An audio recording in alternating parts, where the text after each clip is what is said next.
Assalamualaikum warahmatullahi wabarakatuh. Selamat pagi, salam sejahtera untuk kita semua. Saya Edi Saputra dengan NIDN 0013118504, merupakan dosen di program studi D3 Teknologi Mesin, jurusan Teknik Mesin Politeknik Negeri Lok Sumawe. Pada kesempatan ini, saya membuat dan menayangkan pernyataan diri dosen untuk unjuk kerja Tridharma Perguruan Tinggi PDD UK TPT bidang pengajaran. Sebagai dosen teknologi mesin, saya diberi kepercayaan mengampu mata kuliah sesuai dengan keahlian saya mengenai mesin. Satu di antara mata kuliah yang saya ajarkan adalah mata kuliah gambar teknik.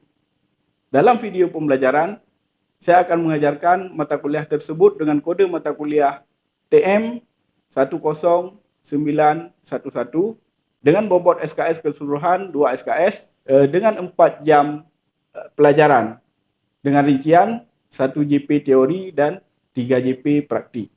Mata kuliah ini diajarkan kepada mahasiswa semester 1. Dalam mengajar, saya menerapkan metode delivery, interaksi, dan asesmen. Delivery diwujudkan untuk penyampaian deskripsi mata kuliah, CPMK atau capaian pembelajaran mata kuliah, maupun tujuan pembelajaran, serta materi yang akan diajarkan kepada mahasiswa. Secara deskripsi, diketahui mata kuliah gambar teknik mempelajari tentang metode proyeksi Eropa dan proyeksi Amerika, aturan dasar untuk penyajian gambar, potongan, cara-cara penggambaran khusus, aturan-aturan dasar untuk memberi ukuran, cara-cara memberi ukuran, dasar-dasar umum untuk memberi ukuran, toleransi linier dan toleransi sudut, toleransi geometrik, cara menyatakan konfigurasi kekerasan permukaan pada gambar, penyederhanaan gambar, lambang atau simbol sambungan las, tanda pengerjaan pada sebuah gambar kerja, dan gambar. Selanjutnya, CMK yang diharapkan tercapai pada mata kuliah ini adalah mahasiswa mampu menerapkan aturan-aturan, standar, dan lambang-lambang dalam membuat gambar kerja, menguasai prinsip dan teknik menggambar teknik, menguasai konsep teori desain, prinsip-prinsip rekayasa atau engineering fundamental, sains rekayasa dan perancangan rekayasa yang diperlukan untuk perancangan dan fabrikasi. Selanjutnya, mahasiswa mampu membaca dan membuat gambar kerja detail dari suatu komponen atau unit mesin, merumuskan dan memecahkannya, mampu mengkaji implementasi, pengembangan dan implementasi ilmu pengetahuan pada gambar teknik dan menerapkannya. Selanjutnya, dalam 16 pertemuan materi yang disampaikan dalam mata kuliah ini terdiri dari 1. Metode proyeksi yang digunakan dalam membuat gambar kerja. 2. Aturan dasar untuk penyajian gambar, potongan, cara-cara penggambaran khusus. 3. Memformulasikan dan menyelesaikan cara-cara penggambaran khusus. 4. Aturan-aturan dasar untuk memberi ukuran, cara-cara memberi ukuran. 5. Menganalisa, mengenali lambang atau simbol sambungan las, tanda pengerjaan pada sebuah gambar kerja dan gambar detail. 6. Mengembangkan tanda pengerjaan pada sebuah gambar kerja dan gambar detail. Pada kesempatan mengajar untuk PDD UKT-PT ini, saya akan mengajarkan materi pada pertemuan kelima, yaitu aturan-aturan dasar untuk menyajikan gambar. Indikator keberhasilan mahasiswa dalam mata kuliah ini adalah mahasiswa mampu memerinci aturan-aturan dasar untuk penyajian gambar. Tahap yang kedua adalah interaksi, yang diwujudkan dengan pemilihan metode pembelajaran di kelas yang tepat. Hal ini agar terwujud interaksi dosen dan mahasiswa. Sistem perkuliahan yang saya lakukan secara blended antara tatap muka dan e-learning. Saya menerapkan metode problem based learning dan project based learning. Mahasiswa akan saya arahkan agar berdiskusi mengenai masalah-masalah yang terjadi berkaitan dengan aturan gambar teknik. Selanjutnya, saya mengarahkan mahasiswa menemukan solusi dari permasalahan dalam menggambar teknik. Mahasiswa juga akan diminta untuk menyelesaikan berbagai proyek atau tugas yang berkaitan dengan gambar teknik. Tahap ketiga adalah asesmen, yang diwujudkan dengan cara saya memberikan penilaian kepada mahasiswa baik secara individu maupun secara kelompok berdasarkan penilaian di RPS yang telah disetujui oleh Ketua Program Studi beserta Ketua Jurusan Teknik Mesin. Penilaian yang akan saya beri kepada mahasiswa meliputi Yang pertama, penilaian proses berupa sikap, kerjasama, keaktifan mahasiswa. Yang kedua, penilaian dari tes berupa tugas sebesar 30%, kuis 20%, UTS 25%, dan UAS sebesar 25%. Demikian sekilas tentang mata kuliah gambar teknik. Berikutnya adalah cuplikan proses pembelajaran tatap muka di kelas secara luring. Selamat menyaksikan. Assalamualaikum warahmatullahi wabarakatuh. Waalaikumsalam warahmatullahi wabarakatuh. Selamat siang, salam sejahtera bagi kita semua. Terima kasih sudah hadir tepat waktu di mata kuliah gambar teknik pertemuan ke-5. Pada pertemuan ke-5 dengan subjek PMK, mahasiswa memahami aturan-aturan dasar untuk penyajian sebuah gambar. Baik, kita review dulu yang minggu kemarin. Minggu yang lalu adalah di proyeksi Amerika beserta proyeksi Eropa. Nah, untuk materi kita hari ini sangat bersinggungan atau sangat berhubungan dengan materi yang minggu kemarin. Oke, hari ini saya akan bertanya, masih ada tak yang ingat apa perbedaan antara proyeksi Amerika dan proyeksi Eropa? Silakan. Boleh, silakan Ina. Jadi menurut saya perbedaan proyeksi Eropa dan Amerika itu hanya terletak pada letak pandangannya saja, di mana proyeksi Eropa letak bidangnya terbalik dengan arah pandangannya, sedangkan pada proyeksi Amerika letak bidangnya searah dengan pandangannya. Baik, adapun indikator dari subjek PMK ini adalah mahasiswa mampu menentukan pandangan, mampu memilih pandangan depan, mampu menyusun letak gambar, serta mampu membuat pandangan yang detail. Nah, hari ini kita akan belajar tentang bagaimana menentukan pandangan dan posisi dari letak pandangan. Oke. Bagaimana menentukan pandangan dan posisi dari pandangan? Untuk menentukan pandangan, terlebih dahulu kita letakkan proyeksi apa yang akan kita gunakan. Tadi kita ada bahas antara proyeksi Eropa dan proyeksi Amerika. Ini kita tentukan dulu proyeksi mana yang akan kita gunakan. Nah, apakah kita gunakan proyeksi Eropa atau proyeksi Amerika? Setelah itu, baru kita dapat menentukan pandangan dari objek dan akan kita gambar. Ini objeknya yang mana? Objeknya dia. Oke, ini akan kita gambar. Sekarang untuk menentukan pandangan, tentu terlebih dahulu kita akan menentukan ini mau digambar dalam proyeksi Amerika atau Eropa. Nah, kalau kita lihat ini digambar dalam proyeksi Amerika. Oke. Bagaimana memilih pandangan depan? Siapa bisa jawab? Pemilihan pandangan depan itu adalah pandangan yang merupakan gambar pokok atau sisi yang paling informatif dari sebuah gambar yang memberi informasi baik dari segi atau bentuk ataupun di dimensi. Dari gambar ini kita bisa melihat yang paling memberi informasi tentang gambar adalah di pandangan depan, karena itu banyak memberi informasi. Sebelum kita lakukan, oh ini pandangan depan, ini pandangan samping kanan, kita tentukan dulu mana sisi yang paling banyak memberi informasi, baru itu kita jadikan pandangan depan. Nah, selanjutnya kalau sudah kita tentukan pandangan depan menurut banyaknya informasi, baru dilakukan pandangan belakang. Oke, saya lanjut dengan pandangan yang detail. Apa itu pandangan detail? Pandangan detail adalah bagian atau dalam hal kita menggambar ada benda atau objek gambar itu yang kecil. sehingga tidak dapat digambarkan atau diberi ukuran dengan baik atau dengan yang bagus. Maka bagian tersebut dapat digambar secara mendetail dengan skala pembesaran.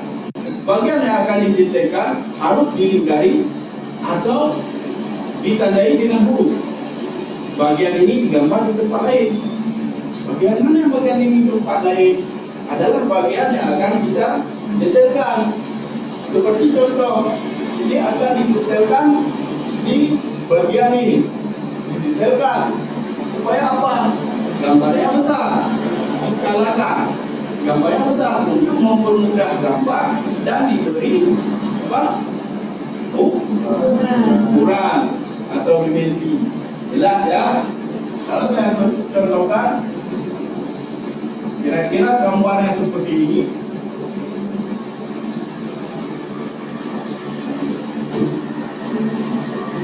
Ini kita anggap satu contoh dari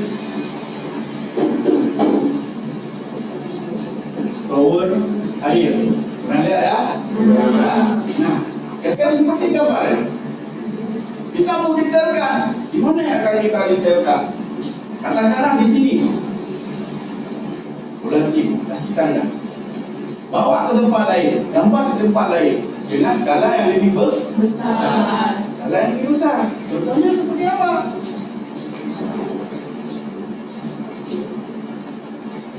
Nah, ini contohnya. Baru diberi ukuran.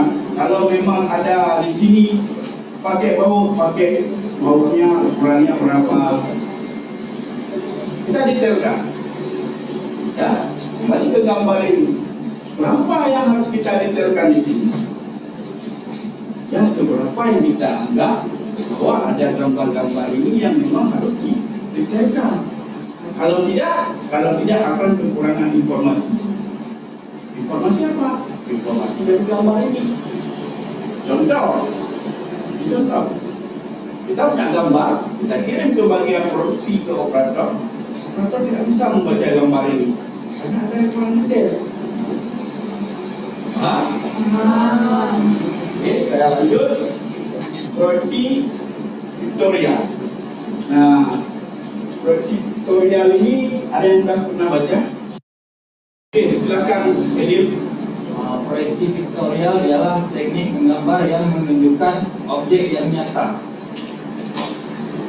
Oke, bagus ya. Mungkin bisa saya tambahkan supaya narasinya lebih bagus. Nah, proyeksi vektorial ini adalah teknik menggambar 3 dimensi yang menunjukkan objek atau benda dalam bentuk yang terlihat nyata, sehingga memberikan gambaran yang jelas dan mudah dipahami tentang bagaimana objek atau benda ini terlihat dari sudut pandang. Fungsinya apa? Fungsi vektorial ini adalah untuk memberikan informasi terkait gambar benda 3 dimensi yang menjadi 2 dimensi pada satu bidang. Proyeksi vektorial ini dapat menerjemahkan gambar desain menjadi gambar terukur yang mempunyai dimensi, sehingga nantinya dapat dengan mudah dipahami oleh orang lain, khususnya bagian produksi yang menghitung biaya-biaya penggunaan material yang akan menentukan proses pemesinan yang terjadi. Nah, ini contoh dari proyeksi vektorial. Nah, proyeksi vektorial ini mempunyai sudut. Ada yang 30-30, ada yang 40 dan 7 derajat. Ini tergantung suhunya dan tergantung proyeksinya.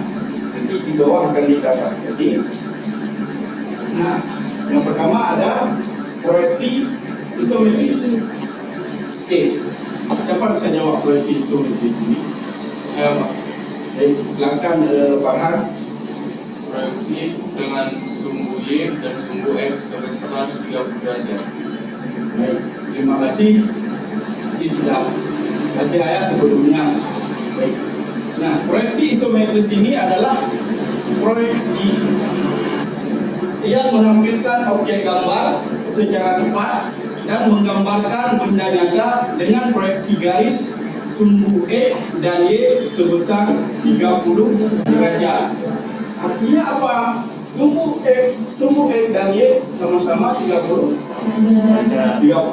derajat. Nah, ini simetris, tentu nanti akan berbeda dengan yang dimetris. Saya akan mencontohkan bagaimana cara menggambar isometris. Di pertemuan sebelumnya saya sudah menjelaskan apa saja sih peralatan kita untuk menggambar ini.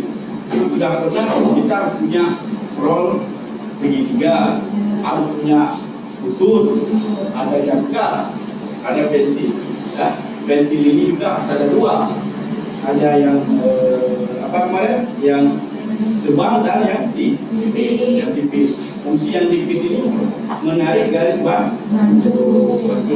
Oke, saya contohkan bagaimana teknik menggambar isometris supaya mudah dipahami.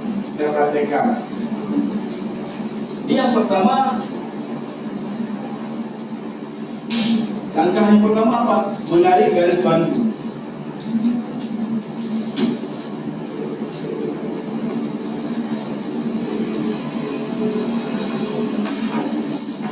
Selanjutnya apa, Dek? Apa yang harus kita lakukan? Memberi sudut. Oke, bagaimana memberi sudut? Berapa tadi sudutnya? 30. Sumbu X 30. Selanjutnya kita tarik garis bantu.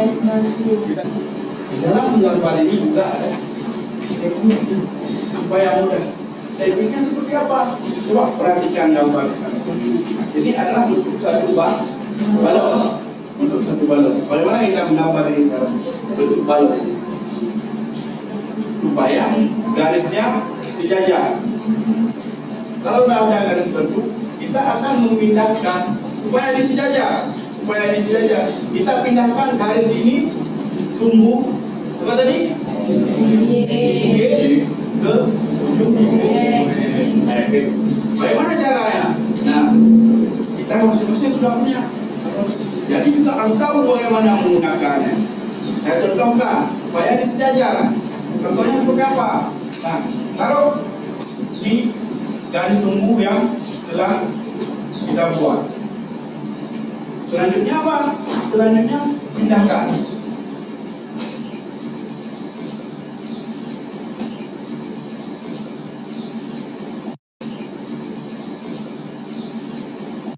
Nah, seperti ini ya. Jadi kalau kita menggambar di meja gambar atau di meja yang ini itu lebih mudah karena rollnya posisinya di bawah. Kalau ini posisinya. Nah, kalau kita pakai teknik yang tadi, otomatis antara sudut ini dengan yang garis ini tetap sama. Dan ini juga akan membuat gambar itu sejajar. Ya, oke, paham? Paham? Saya sebutkan dengan proyeksi dimetris. Apa proyeksi dimetris? Proyeksi dimetris itu adalah proyeksi vektorial yang menggambarkan benda nyata dengan garis sumbu X dan Y sebesar 7 dan 40 derajat. Bagaimana kita menggambarnya? Kurang lebih sama, cuma sudutnya yang berbeda ya. Oke, saya contohkan sedikit. Ingat ya, garis bantu tetap ditarik dulu.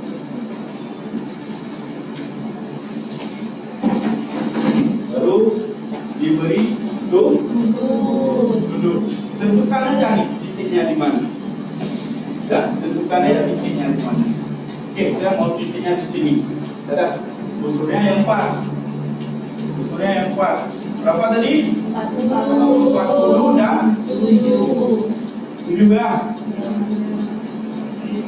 Nah, kalau kita dapat itu, baru kita tarik garis bantu.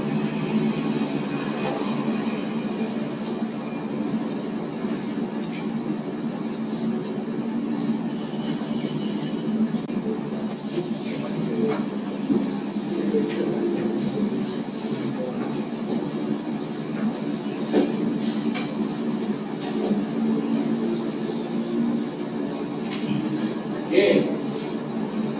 Nah, jangan lupa teknik yang tadi. Kalau kita akan menggambar katakanlah persegi 4 seperti ini, jangan apa?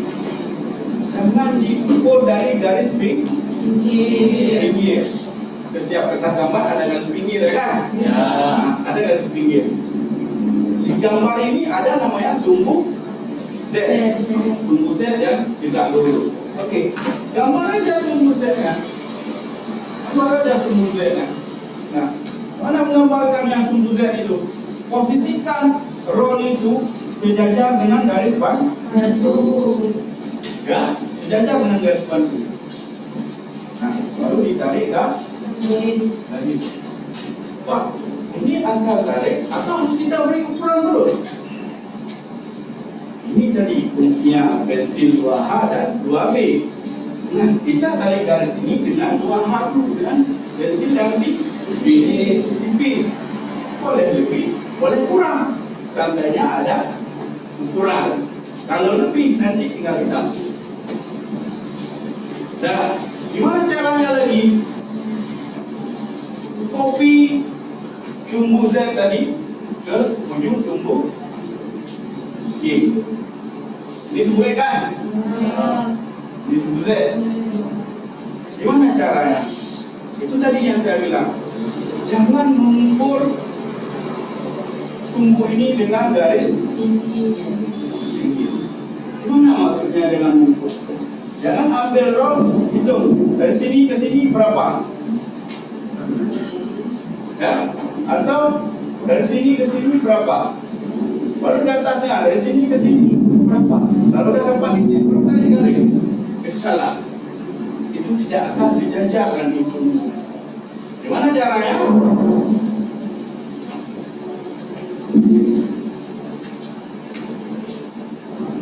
Dan di sini ya, mungkin lebih nampak.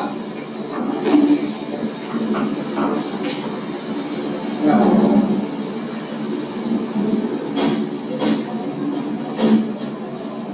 Kalau kita akan memindahkan garis ini ke sini, yang menjadi acuan di roll segitiga adalah garis sumbu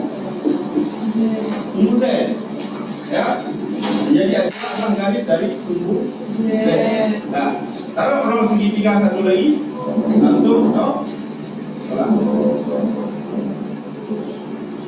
baru tarik. Oke, yang sebelah sini sudah apa? Tarik sebelah sini.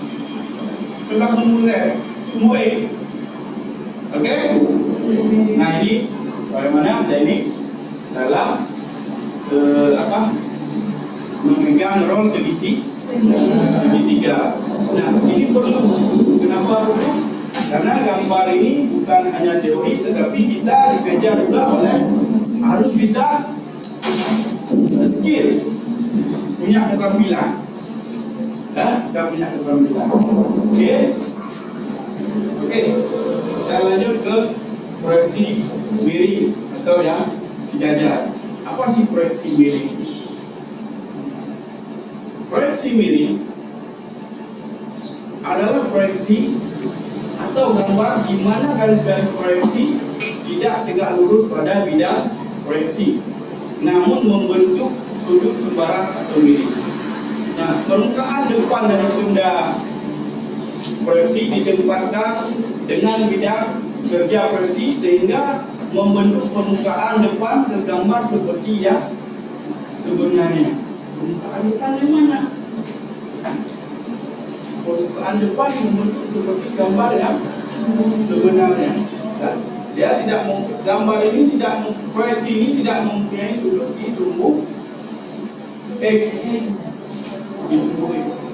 Ciri-cirinya apa? Ciri-cirinya sumbu X-nya 0, sumbu Y-nya 45 derajat. Ya. Oke. Baik. Tadi kita sudah memberikan contoh bagaimana memberi atau menentukan letak dari pandangan, dan kesimpulan pertemuan ini adalah yang pertama, pandangan depan adalah pandangan yang paling banyak memberi informasi tentang objek atau gambar yang akan dibuat. Sebagai kesimpulan terakhir pada pertemuan kita hari ini adalah gambar dimetris mempunyai garis sumbu X sebesar 7 derajat beserta sumbu Y sebesar 40 derajat. Nah, tentu mata kuliah ini ada tugas. Di awal pertemuan saya sudah menjelaskan ada persentase untuk tugas. Mata kuliah gambar teknik juga dikejar dengan keterampilan. Kalian harus punya skill dalam gambar. Nah, ini bentuk tugas. Ini gambar yang akan kalian buat jadi tugas. Pilih satu gambar yang menurut kalian mudah. Buat, tentukan proyeksi yang akan kalian pakai. Mau proyeksi Eropa, mau proyeksi Amerika. Silakan. Saya mau gambar Eropa, boleh. Saya mau gambar, mau proyeksi Amerika, silakan. Baik, sampai di sini pertemuan kita pada hari ini. Lebih dan kurang saya mohon maaf. Terima kasih. Assalamualaikum warahmatullahi wabarakatuh. Waalaikumsalam warahmatullahi wabarakatuh. Demikian video ini dibuat sebagai salah satu syarat sertifikasi dosen, yaitu dokumen PDD bukan DPT pada bidang pengajaran. Semoga bermanfaat dan menjadi bahan pertimbangan. Terima kasih. Wassalamualaikum warahmatullahi wabarakatuh.